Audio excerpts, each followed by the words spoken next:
FM, My Subic Bay Radio. Kasama ang Doktor ng Bayan.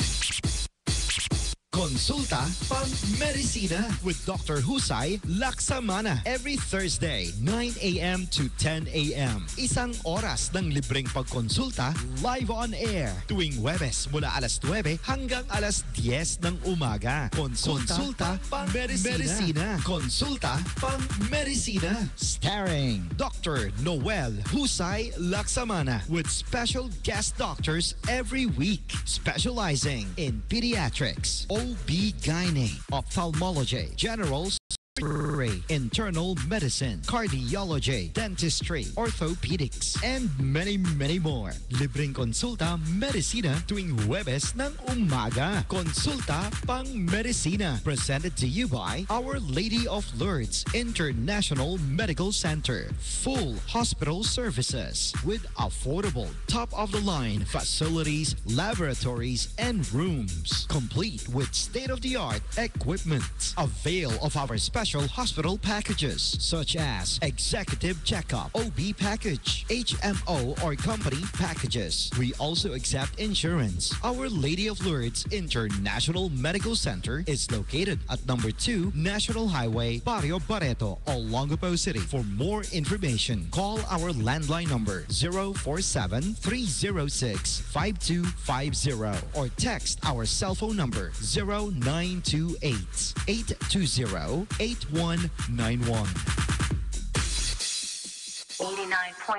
My Subic Bay Radio. Worldwide. Konsulta pang-medisina. Konsulta pang-medisina. Starring Dr. Husay. Dr. Husay. Dr. Husay. Dr. Noel Husay Laksamana.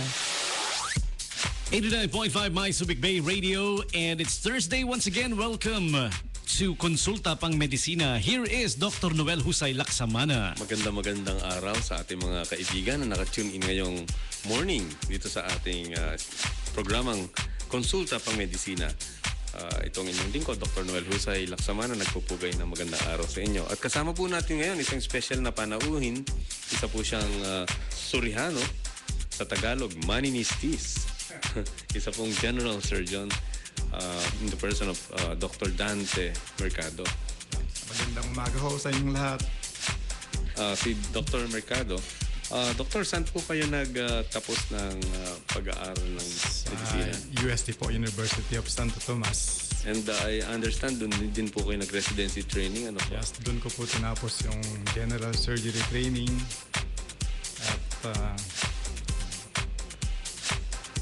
At from then on, you went straight practicing po kaagad? Nagkasabay po ng pagpa-practice, nagturo ako sa UST sa Department ng Anatomy. Mga medical students. Kaya yun po, ano lang po ako ng early retirement at bumalik na po ako dito sa Zambales. At ngayon po, you are in private practice na as a surgeon. Actually po, government and private practice. Yun, so, si Dr. Dante po ay aside from being connected sa Our Lady of Lourdes International Medical Center, ay connected rin po sa district hospital, San Marcelino District Hospital.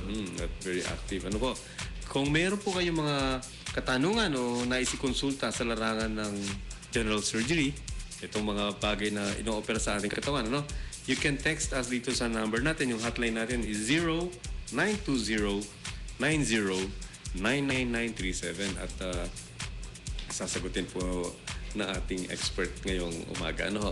So again, ang expert po natin, ang ating guest doctor ay isang surgeon, general surgeon, si Dr. Dante Mercado, at pwede po kayo magtanong. And Doctor, napapanood din po tayo sa internet, live streaming tayo sa My Subic Bay Radio. At nandoon yung ating camera. Hi po. So you can text your question. So Doc, ano ba yung mga madalas ninyong makitang kaso ngayon sa larangan ng practice? Kung bibigyan natin yung scope ng general surgery, kaya nga siguro nila tinawag na general kasi masyadong malawak yung pinasakop. So mula sa ulo hanggang paa na nag-i-involve ng mga bukol-bukol. Bukol sa balat, bukol sa kung ano-anong parte ng katawan natin. Tapos hanggang po sa mga thyroid problems, no? Yung mga may goiter, yung may mga nodule sa thyroid, yung bosyo po, no? Yun, kami din pong gumagawa nun. Yung mga bukol sa suso, mga luslus, mga almoranas. Siyempre po, ang pinaka-madalas ay yung mga nagkakaroon ng appendicitis. Yun, isa sa pinakamadalas na makita. Pinaka-common na nakikita namin. At siyempre, dumadalas na rin yung mga may sakit sa abdo, sa gallbladder. Kasi siguro sa pagkain natin, masyado mataas ang cholesterol. So, dumadami din yun. Parang nga may epidemic dito sa Zambales ng... Ano yung bato sa bato? Oo. Ang tawag ng gallbladder stones. Gallbladder stones. At doktor, di ba merong nauusong paraan ngayon para pag-alis ng mga Oo, yung tinatawag na lap cole. Actually, nagagawa natin yun. Meron sa Olonga po at meron din sa Iba. Sa Lourdes meron tayo. Sa Lourdes meron tayo. Ang problema, hindi pa masyadong sanay yung mga tao, hindi pa sila doon sa ganung aware na ganun yung ginagawa. At siyempre, pag sinabi mo yung difference ng presyo nung usual na open na ginagawa saka yung medyo may konting gastos. konting gastos. Kasi nga yung machine. You have to pay for the machine. Pero ang advantage yata nun, Doc, mas mabilis. Kinabukasan, pwede ka nang umuwi. Mas mabilis yung... Makakabalik ka na sa trabaho. On the other hand, sa mga nagtatrabaho, parang ayaw nilang bumalik agad. Ganun ba yan? Yung mga nagtatrabaho, instead na yun ang iti-take over nila. Kasi doon, hindi mo na sila mabibigyan ng parang longer vacation or longer... Pero I think it's good kasi from the health point of view, mas maikli yung morbidity. Saka mas mabilis silang bumalik sa kanilang mga usual na aktibidad. So, mas maganda nga naman. Kaya bukasan nga, pwede na daw silang bumalik sa office. Kaya yung iba kino-complain, bakit naman kailangan bumalik na kaagad? Pero yun ang pinakamagandang disadvantage niya. Madali lang ang recovery. I'd like to greet sila Mrs. Ellen Hagedorn, naka-tune in ngayon. Magandang umaga po sa inyo. All the way from Palawan.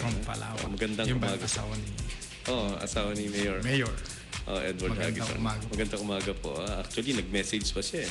A healthy attitude is contagious but don't wait to catch it from others. Be a carrier. Be positive. God loves us very, very much. Maraming salamat po, Ma'am Ellen. Thank you. We are live streaming and every show we get at least about 2,000 viewers. Yeah, right now, Doc, we have 2,648 it's viewers worldwide. Yeah. It's increasing in number. We started with 1,800. Yeah. 2,600. It's not a bad not a bad figure. Yeah. The growth rate is good. Palakihin pa natin. Maganda yan. Yeah. And Cesar Chan of Canada. Hello, magandang umaga. He's a good friend and he's watching us now. Ano na tayo? International, worldwide. Nagpaparinig. Ginrit nyo sa Palawan, hindi mo ginrit yun sa Canada.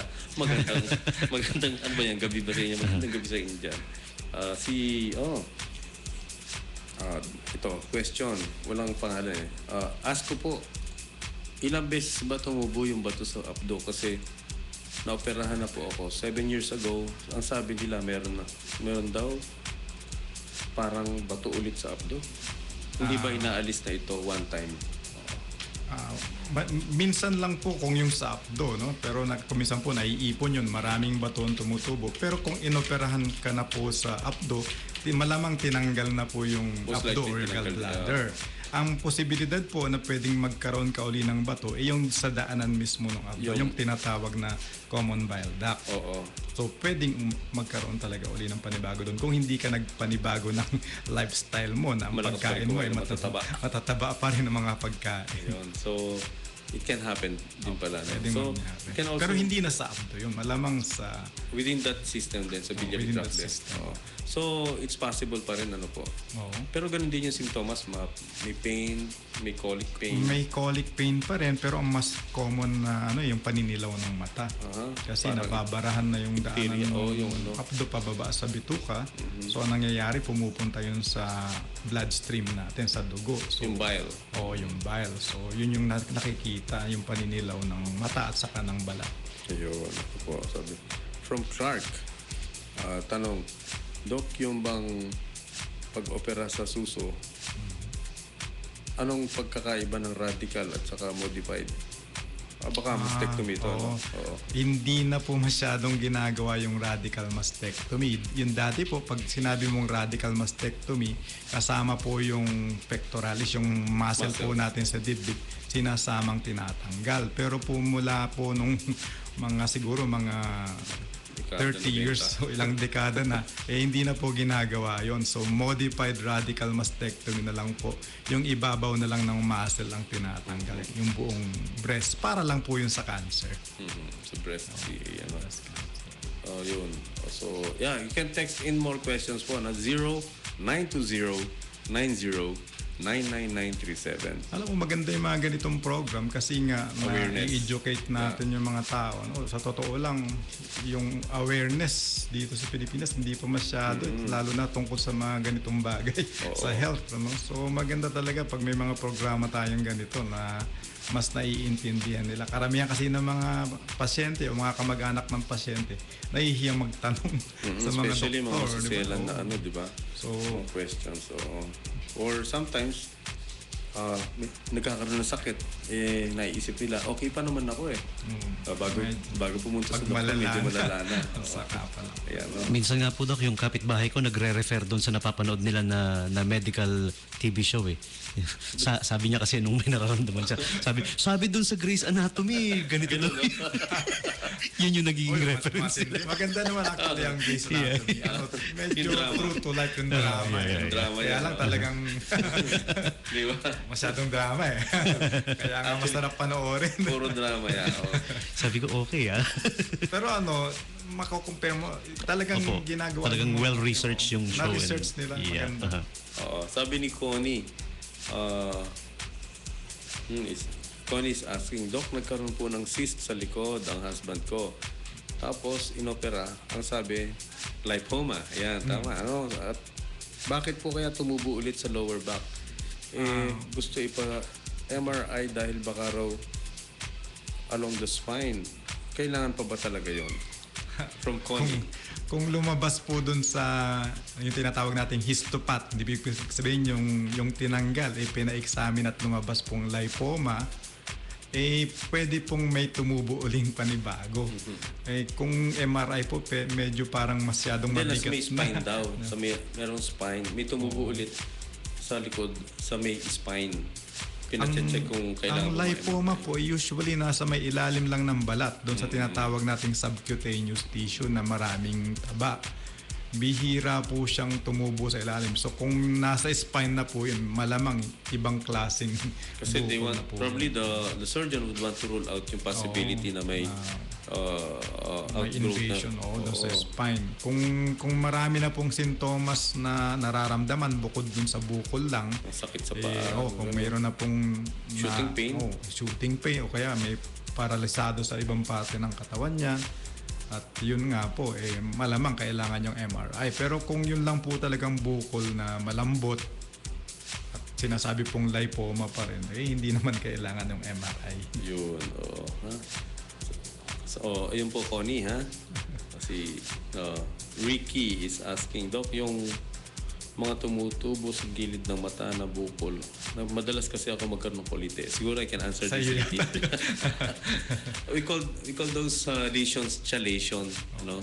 May laman yon na parang namuong nana sa loob o mga sebaceous material na naiiwan doon after tubuan ka ng paulit-ulit na kuliti. At yan ay tinatanggal naman. We do incision and curettage para magpantay lang. Kasi a lot of times, it may not be visually impairing, but it may be cosmetically unappealing. Hindi magandang tingnan. Ako actually meron nun.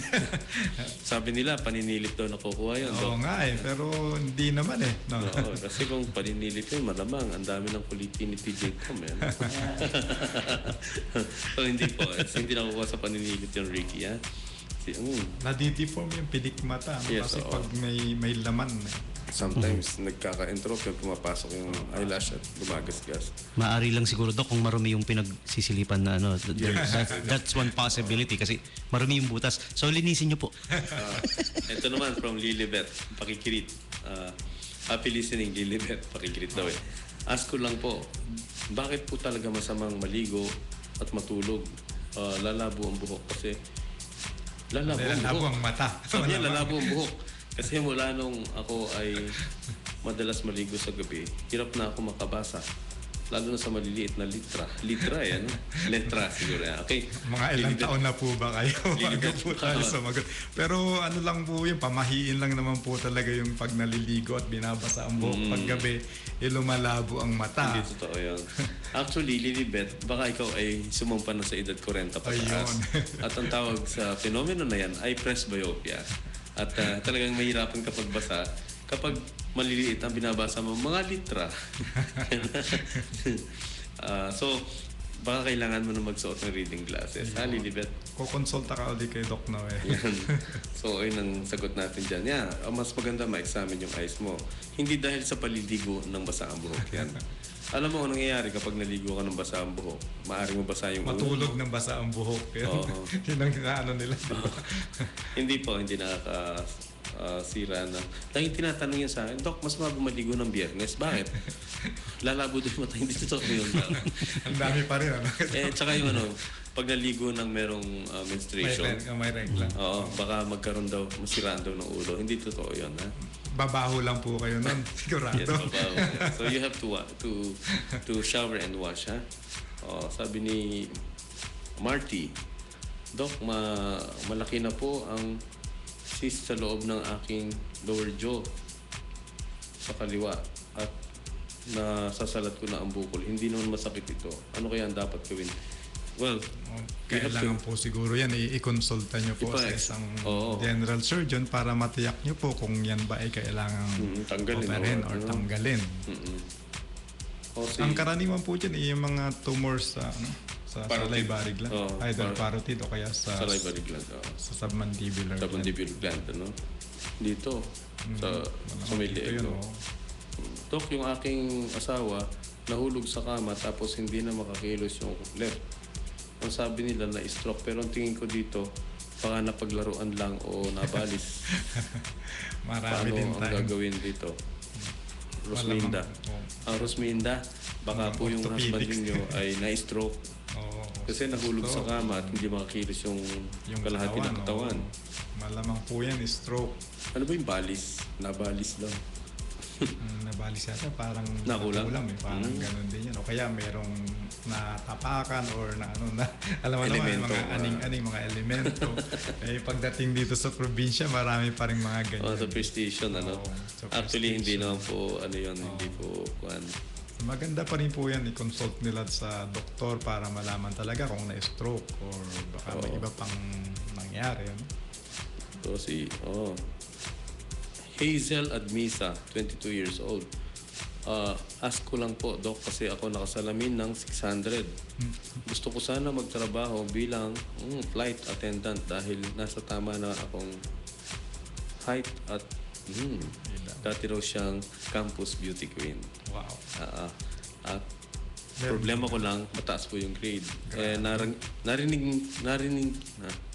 Narininggan ko sa inyo na baka narinig ko sa inyo na hindi okay mag-contact lenses dahil maraming complications. The answer is yes, Miss Admisa. Alam niyo po, yung pagsusot ng contact lenses, maaari magkaroon ng corneal ulcers which can lead to lifetime visual impairment. So, it's a lot safer kung mag-undergo na lang kayo ng laser eye correction instead. So, Miss Admisa, maganda ma-examine yung mata ninyo, ha? Totoo ba yun na pag hindi sila pwede maging flight attendant? They have to be 20/20 ideally. 20/20. Sige. I'll just answer this call at ito sagutin ko si sandali lang, ha? Excuse me.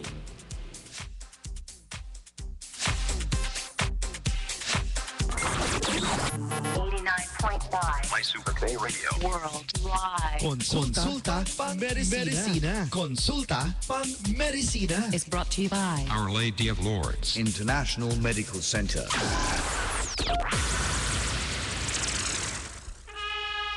Did you know that the flagpole in front of Building 229 is symbolic? The flagstaff has a height of 94 feet, symbolizing 94 years of the U.S. military presence in Subic Bay. The flagpole base measures 8 feet in height, symbolizing the 8,000 volunteers of Subic Bay. On November 24, 1991, one of the biggest Philippine flags in history was raised over the flagpole and flew for the first time in the former naval base, symbolizing the beginning of the country's sovereignty over Subic Bay. The Subic Bay Metropolitan Authority and the entire Freeport community commend the heroism of the Subic Bay volunteers.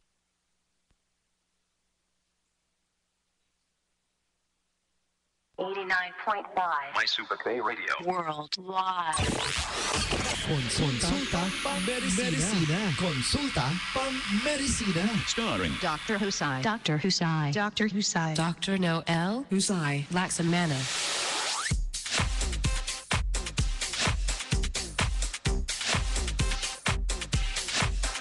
Okay, we are back and once again, here's Dr. Noel Husay Laksamana. Salamat at nandito po tayo muli. Kasama natin si Dr. Dante Mercado. Isa po siyang general surgeon. You can ask questions. Some of the questions sinasagot ko na sa via text. Especially yung mga tanong-tanong dito about the eyes. Si Armin is asking, magkano daw aabutin ng laser eye correction? Well, the least expensive is 25,000, which is it at Robinson's International Eye Center sa atin. And the most expensive doon is only 75K. If you compare it anywhere, any center, worldwide siguro, it's almost half as Ginagawa na rin ba ang presbyopia? We have another thing for presbyopia. We call it clear lens extraction and restoration. It's also refractive surgery, akin to cataract surgery. We replace the natural lens. Kagaya ito si Belinda, ang tanong niya Doc, ang grado ko po ay 450. 54 years old. Ayoko na sana magsalamin. Pa-laser naman. Aling Belinda, hindi ho laser ang gagawin sa inyo. It's another refractive surgery for you to be able to see near, far, and everything in between. So parang, posible na. Yeah. Parang cataract din. Very similar po. Lord Bayani is asking, Doc, yung bang mga bukol na tumutubo sa ilalim ng paa dahil sa uric acid ang papaandami, gaano at magkano alisin? Uric Usually acid? po Yung sa gouty. uric acid, yung TOFI po, yung may laman-laman na puti. Bilog-bilog, oo. Ang problema po, pag tinanggal mo yan, ay magpapabalik-balik lang. Kasi nga, uric acid problem yon. So, ang ginagawa po doon, umiinom sila nung pampababa ng uric acid, like yung allopurinol po. Pero usually po, pag tinatanggihan pong tanggalin yan, kasi Paulit-ulit. magpapaulit-ulit Mas lang. mabilis daw, Lalong dumadami yung bukol. Yun, Ito naman, this one is medyo on the edge ito. Doc, ilang weeks ng pregnancy yung pwedeng uminom para hindi matuloy ito? Blessy. The moment the child is conceived, buo na yan, tao na yan. Buo na yan, tao na yan. Hindi na dapat tanggalin. Gawin mo Tao na yan. Hindi kahit baby, kahit maliit pa yan, that's an individual already, Blessy, ha? So hindi dapat tanggalin once na po. Remember, life is only created by God. Kahit 1 million times ka makipag-sex sa asawa mo o sa boyfriend mo, kung hindi bibigyan ng buhay yan, hindi mabubuhay yan. So that is God-given and it is not for you to take it away, ha? Advice, ituloy mo na lang. Ituloy Marami mo yung nag-aampon. Oo. Kung hindi mo gusto yung bata, nandito si Dr. Mercado. At tutulungan ka namin. Marami dyan. Marami naghahanap, di ba? Marami Yes. dyan ang hindi nagkakahanap. Maraming hindi nagkakanak. For all you know, malay mo, maging presidente pa ng classroom yan. Sige. So, Tuloy niya na lang. ituloy mo yan, Blessy. Hindi na kayang buhayin Ang pangalan pa naman, Blessy. That child is a blessing. Baka mamaya pag nakita niya na So, yung ilang weeks, ilang days, there's no such thing. The moment it is conceived, buo na yan. Agree tayo dyan. Di ba, Doc? Si Doctor comes UST tayo from a Christian school. Si Lordy ulit. I'm back, Lord. Lordy, sabi ganun. Ask ko if you have special rates. If I can do ang tawag, if I can do service in exchange kung gagawin mo ayos ko as ano to?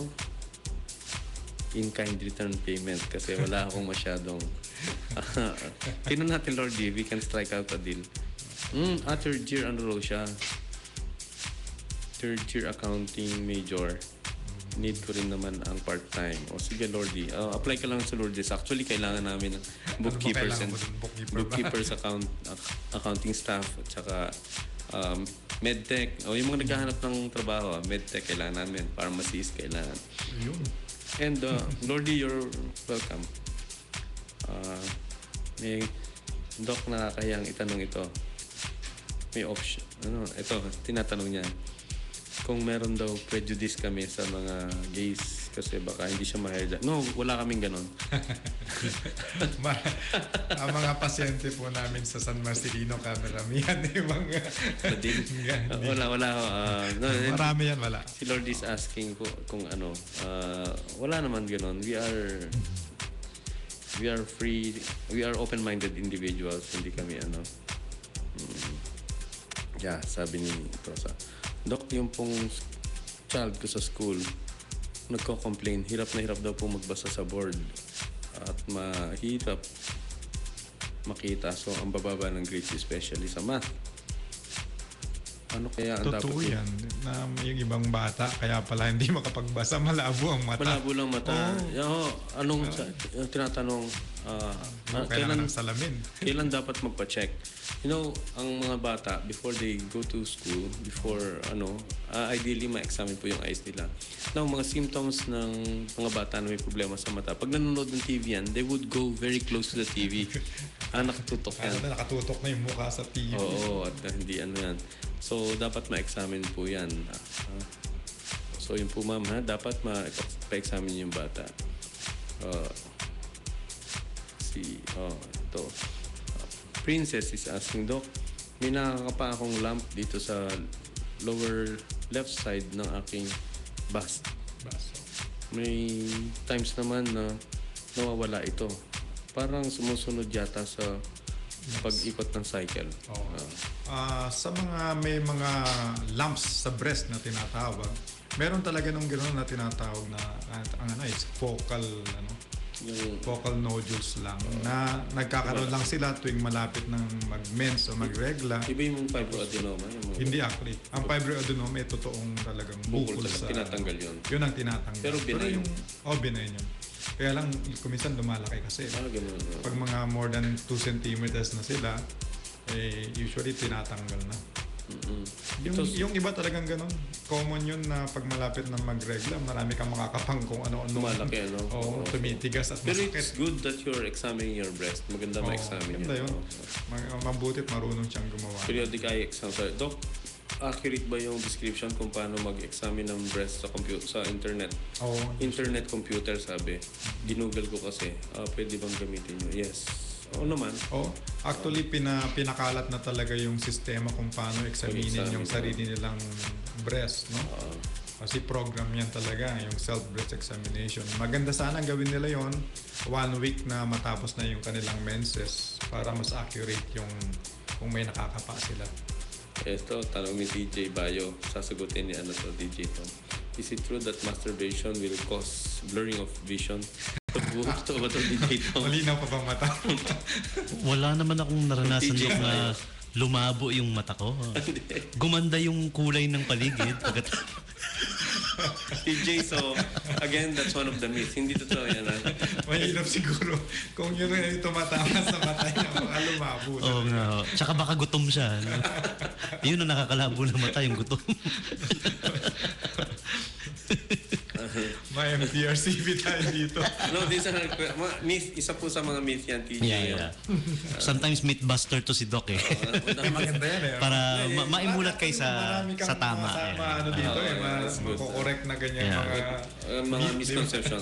Misconception. Doc, ano ang magandang supplement na herbal para maiwasan ang pagtubo ng katarata. Alam nyo, hindi pa na-invento yun eh.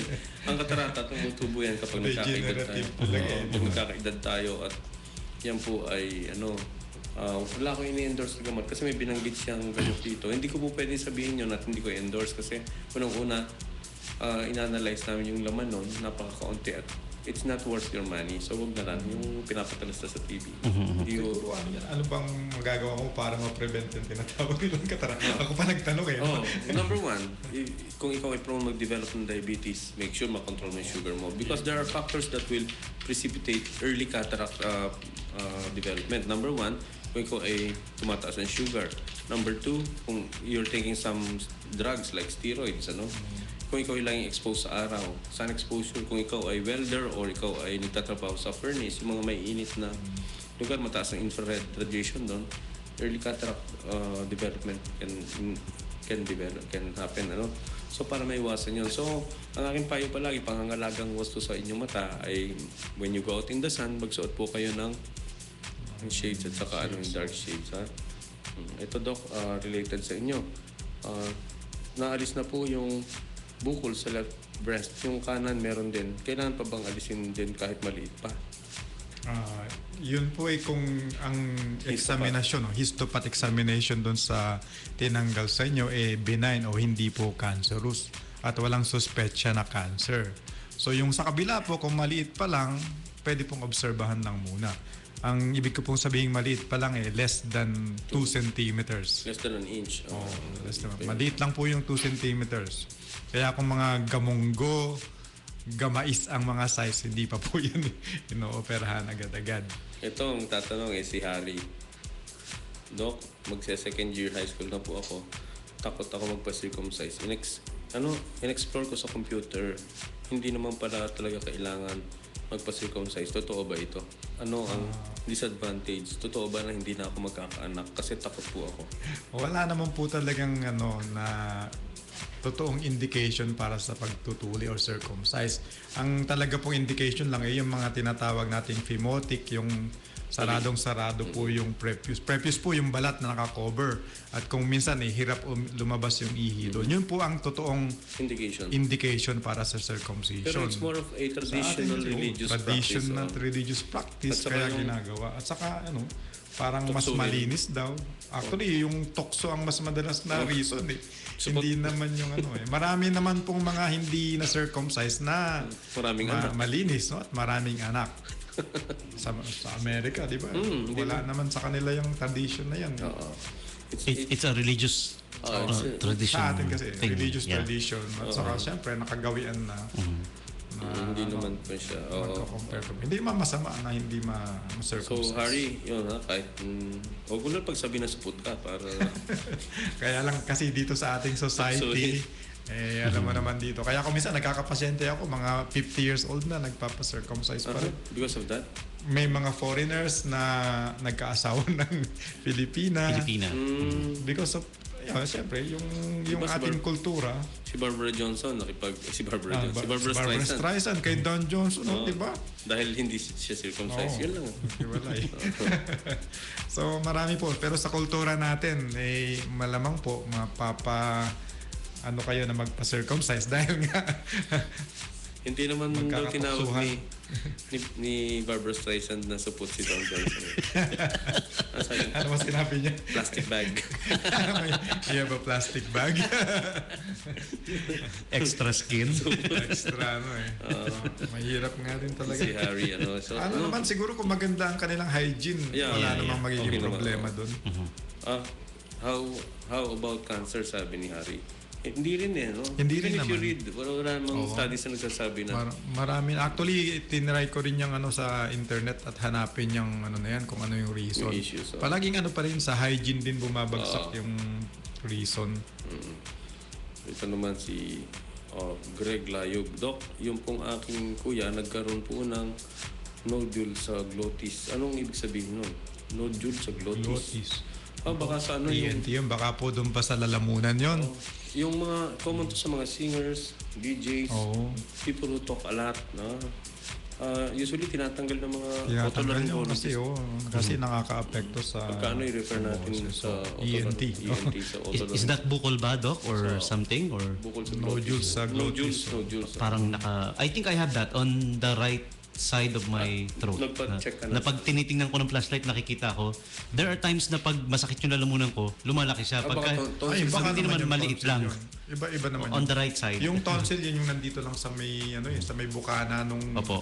likod Ang ng glottis bibig yung natin. dinadaan ng hangin eh. Oo, sa baba na yun eh. Okay. Malalim. Medyo malalim na. Dito na yun sa may tapat ng Adam's apple. Kasi parang arc yung shape, di ba, Doc? Pagka, yung sa akin, pag ganun, tas may ganun. Oo, may tonsil bump and na. then, Tonsil yun. Yung natatanaw mo sa salamin. Yun Yeah. yun. Tonsils Pinasag mo yun. yun. There are times Yung na glottis masakit siya. medyo mahirap nung Sa ilalim. Nasa loob. You need a special Oo, instrument to eh. see that. Oo. Ah, Ayan. Oo. Kunyan, dapat makita ni ENT. Oo, na ENT. Si Basil Valdez, nagkaganyan, di ba? Yeah, oo. Pero kita mo naman, bumalik naman yung boses niya. Kasi Pero matagal siyang huminto dahil doon. May I, Doc? This one. Yung mga kaibigan natin sa Altnis, Lutong, Bicol, lagi nakikinig. Salamat daw doon sa yung little kid na dinala nila Ay, dito, yung 12 years old. Si Kuya. At salamat. Nagkaroon daw ng improvement kagad. Oo, ginamot natin. Yeah. Meron siyang chronic, Yeah. recurrent, keratitis. Binigyan ng gamot at isinama, nag-consult dito sa radio. At tinignan ko sa slit lamp doon sa International Eye Center na kita natin at binigyan ng gamot. Ngayon, nag-improve. Tuwan-tuwa naman ako kasi si Kuya, nagdala ng laing. Meron pala siyang karanderya. Specialty po nila yun. Ang specialty niya. At Kuya, napakasarap. May kasalanan ka sa akin. Bumigat ako ng half pound dahil susunod, huwag na ganun kasarap, ha? Tuwan-tuwa sila daw, Doc. Maraming salamat daw. Dahil they've been... Susunod daw, haluan They've been around. Express. Actually, magkakamag-anak yan eh. Magkakamag-anak Bicol Express laing. Speaking of which, there he is again. Ayun. Speaking of the devil, speaking of the lying, si Kuya. Classmate mo raw yung wife niya. Yung si Ate Zenny. Ate Zenny talaga yun. Yung wife niya. Yan. At nagtatanong, ano at saan ko pwedeng ipadala? May kilala ka bang mahusay na doktor sa lalamunan? Puntahin si Dr. Manuel Corpus Jr. Isa yung ENT. Ito. Kuya, magandang umaga. Nung isang araw, nagdala ng laing ito eh. Yan. Medyo na naman. Maraming salamat. Special delivery. Kitang-kita pa sa YouTube yan.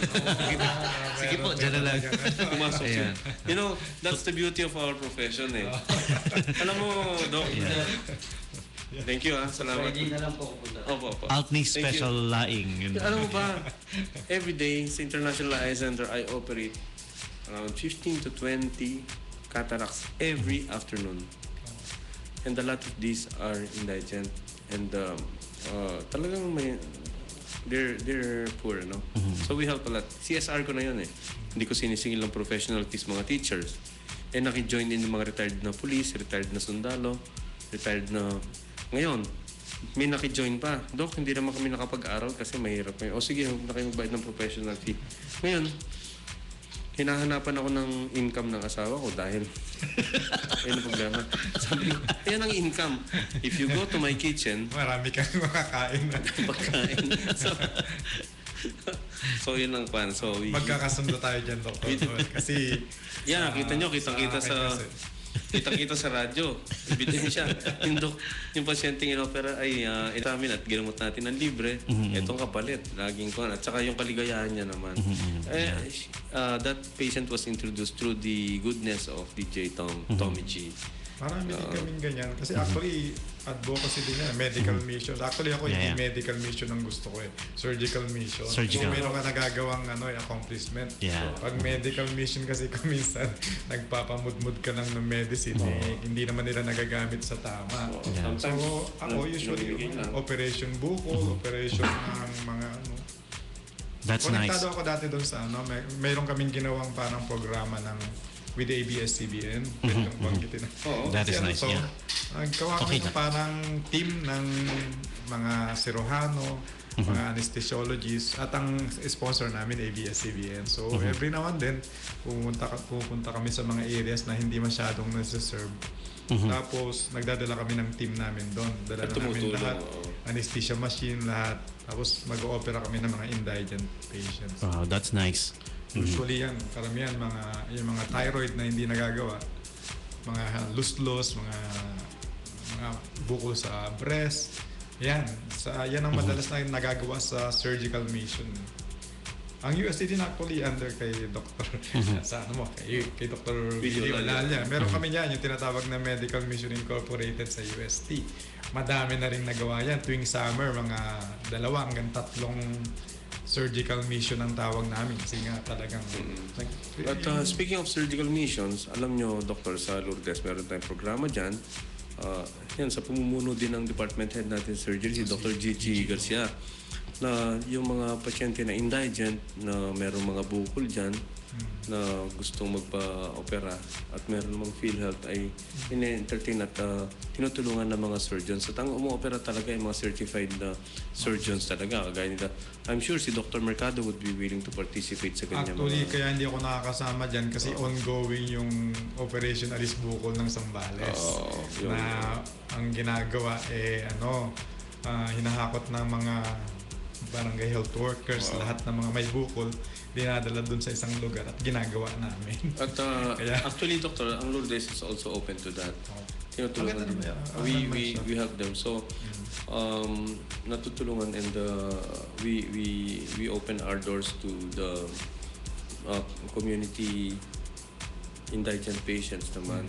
Mga may bukol, kunyari may bukol sa suso, may bukol kung saan-saan. And our doctors na mga expert, akala kasi ng iba kung tumutulong ay ang gumagawa ay hindi mga... Nagpa-practice yes, lang. Hindi po. Mga tunay hindi na... po, mga doon din po sa ginagawa namin. Oo ha? Hindi pinag-aaralan. Mga legitimate na serohano po kami. Yes. Hindi po kami. Ha? Ito si Cynthia. Maraming salamat po, Doc, sa ginawa mong pag-opera sa nanay. Siya po ngayon ay nakakapanood na. Hindi ba masamang mag-internet at mag-YouTube at mag-Facebook kapag naoperahan ng katarata? Kasi nakikiagaw ng desktop si Lola. Hindi po masama. Nagkaroon sila ng kaagaw ngayon sa Facebook. Mukhang masama ang loob ni Cynthia na pero ng nanay niya. No, Cynthia, let your mom enjoy. Alam mo kung nag-Facebook siya, nag-FaceTime, okay po nag-enjoy yun. Nag-enjoy siya. Let her enjoy. Bilan mo na lang ng iPad. Ibilin mo ng sarili niyang tablet. Ang sarili niyang tablet para hindi kayo magkagawan. Tapos, lakasan mo ang Wi-Fi. Oo, para... I-upgrade mo para mabilis. Para pwede kayong dalawa sabay. Ito si Gretchen is asking, Doc, gaano katagal pwedeng paglaruin ng tablet ang bata? Kasi ang aking anak, ang hirap mahatak kapag naglaro na. Grade 3 po siya. Disiplina na yan dapat sa bata, di ba? Gretchen. Ang totoo niyan, yung tablet, hindi nakakasira ng mata. Pero kapag yan ay overused naman at yung anak mo ay talaga nagbababad sa tablet, maaaring masira yung kanyang pag-aaral, masira yung... Iba yung masisira, hindi yung social mata. Life. Oo. Pati yung social life niya nasisira kapag minsan kasi hindi na nakikipag-interact sa Hindi na nakikilaro sa ibang tao, so, sa ibang bata. Moderation na. At kung sabi mo yung anak mo, grade 3 daw siya. Nakikinig sila ngayon, panghapon yung anak niya. O Roger, hindi masamang grade 3. Pero dapat yan, marunong kang mag-divide ng oras mo. Merong oras para sa paglalaro at merong oras sa pag-aaral. Roger, you can play with your tablet pero bigyan mo ng time. Siguro at most 1 hour lang or 30 minutes lang. Para may time ka pa mag-aaral ng lessons mo. Alam mo, dream ko para sa mga bata, yung lessons na lang, lessons, book and everything, ilagay na sa isang tablet. Mukhang mas makaka... Actually, di ba sa ibang school? Yes, ang Lasal actually, ginawang ganun. Kaya lang, requirement, meron ka sariling tablet. It's alright. Pero mukhang mas natututo sila kasi sanay sila na doon nagbabasa. Yung dalawang lahat ng books mo, from grade 1 to high school, may ilalagay lahat doon eh. Actually, marami ng ganun na di ba may mga e-books na yun? E-books. Mas maganda, you can search sa computer.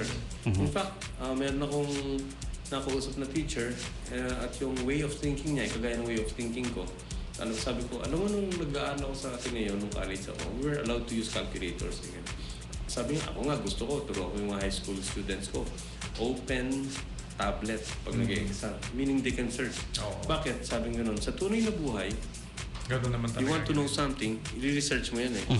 And Yeah. the information is just at your fingertips, sabi ganun. So I let my pupils, sabi niya, teacher siya, she's 23, and she's a looker, magandang girl na ano. Talaga may inspire ka sa kanya, matalino, maganda. At sabi niya, ganito yung gusto kong gawin. So nagbibigay siya ng quiz sa mga bata just to teach them how to research using their Google. Sabi, paano yan? Kung hindi naka-wifi sila. Sabi, yeah, they should be aware of that. And sino ba naman ang tahanan na walang wifi, di ba? Sa panahon ngayon. Minsan nga, may housemaid nag-a-apply sa akin. Sabi niya, umabot ako ng 1.5 years sa college, commerce. Sabi niya, good. Sabi niya. Tapos, sabi niya ganun, pumasok ako ng HRM daw. So, hindi na naman natapos. Kanya lang, gusto niyang pumasok. Pwede bang, sige, sure, tawang ganun. Sabi niya, yung sweldo is not an issue. Just give me a good place to stay, secured, safe, at pagkain, everything. Good, okay, tawang ganun. Tapos sabi niya, one final thing, doctor, sabi. May wifi ka ba? Meron naman ka. Anong speed? Tinanong yung speed. Requirement Iba na pala ngayon. Meron siyang Tinanong speed ko ngayon, requirement. ano yung speed ng pan? Thank you, Doc. I'll just be coming back. Okay. Hindi na gustuhan yung speed ng wifi. Hindi satisfied. Yeah. Hindi na satisfied. Okay pala. Ng bago. Pero ano yan, kasi ako nung nag-aaral ako ng medisina, inabot ko yung nagsisimula pa lang tayo di ba, ng mga pads, tablets. Na ang nandun lang, i-information mo tungkol sa medicine. Yung bang mga first aid. Pero magandang ano na siya. Tapos eventually, lumabas na yung may mga nakalagay na lahat ng klase ng gamot. Nandun na. Meron na evento na ngayon, nandun na lahat Yeah. Kung babasahin mo. Kaya nga kung minsan ayaw na kumonsulta sa atin, tinitignan na lang sa internet. Correct. No, one thing I like, a lot of people would come and have their eye consult. And they have a barrage of questions na research na nila. I know you've read about this. And a lot of times, I see patients, nag-i-interview ganun. Habang nagkikwentuhan ka, binibidyo nila sa sabi ko, I'm flattered. Dok, gusto ko kasing ilagay sa Facebook ko na nagpa-check kami ni Mami. Kanya lang, siyempre kung lahat nagpapapicture na ganyan, takes time Yeah. And if you see the place doon, sometimes we get 150 na nakapila for pictures, ha? Kanya, ito, Ito naman documentation nga sana Maganda nga yan na i-document mo lahat ng mga pasyente. Kaso yung time mahirap talaga. Pero now we're starting to become paperless, less and less with papers na we're becoming electronic. Siyempre may downside yan. Pa-virus. Kasi we did this 2 years ago, and suddenly, nagka-virus yung system namin. Wala, everything, puro bad sector na, nasira yung namin, yung files yun namin. lang We have to, kasi kunyari, yung aking clinic nasa mall, the record section is occupying so much and we're paying so much for per square meter sa mall Napakamahal ng... Maganda sana kung maganda yung storage mo. Ang problema, baka yun nga, ma-virus, wipe out lahat kaagad. So, anyways, there are ways ngayon para Doc, I'd like to ask for your contact number at kung saan kayo pwede makita kasi kagaya ni Babe D-Zone is asking, Doc, saan pwede gusto magpa-check ng kanyang breast para sa ngayon, meron akong clinic sa Lourdes, yung room 3 sa OPD natin. Actually, by appointment na lang ako doon kasi nga, as you all know, nasa government hospital ako na meron time in, time out na hindi ka pwedeng umabsent. So, Miss Babe Lison, you can call 222-9011, 222-9013 for appointment kay Dr. Dante Mercado. Isa siyang general surgeon para magpa-examine ka. And they will be more than happy to assist you para makapag-consult. Nandun po yung secretary ko, si Joey. So, 222-9011. Yun ang hotline ng Our Lady of Lourdes International Medical Center. At again, we are hiring. Naghanap tayo ng dentists. Meron mga gamit doon na pwedeng gamitin. Accounting clerks, registered pharmacists. Ito po yung mga job openings sa Lourdes. And Doctor, we're having so much fun here, and I hope this will not be the first and the last Yes. time na magiging guest po namin kayo. We hope we can call you back again. Yes, For- enjoy naman tayo. And we're happy to inform our listeners about things na mga kaalaman tungkol sa kalusugan natin. At huwag kayong mag-atubili magtanong. Kung meron kayong katanungan, i-text nyo lang po kami dito sa 0920-90-99937. At sasagutin po. We'll try to answer your concerns. Maraming salamat po, Dr. Dante Mercado. Wala And po naman at thank you very magandang much, Doc. umaga po sa lahat. mamaya po mapapanood nyo sa YouTube itong Yeah. episode natin. At Yeah. i-upload ni... Sana telegenic tayo dun. For those who wanna view it all over again, puntahan nyo lang po sa YouTube yung official channel ng 89.5. Type nyo lang, Subic Bay 895. Diretso lang, walang space. Subic Bay 895. Nandun lahat ng videos ng konsulta pang medisina. Ayan. Alright? So with that, maraming salamat and have a pleasant day. Then again, ito po si Dr. Noel Husay Laksamana, pansamantalang nagpupugay. Next week, same time, same frequency, dito sa Konsulta Pang Medisina sa My Subic Bay Radio. Salamat po. 89.5 My Super K Radio. Worldwide. Konsulta pang medisina. Konsulta pang medisina. Is brought to you by Our Lady of Lords. International Medical Center.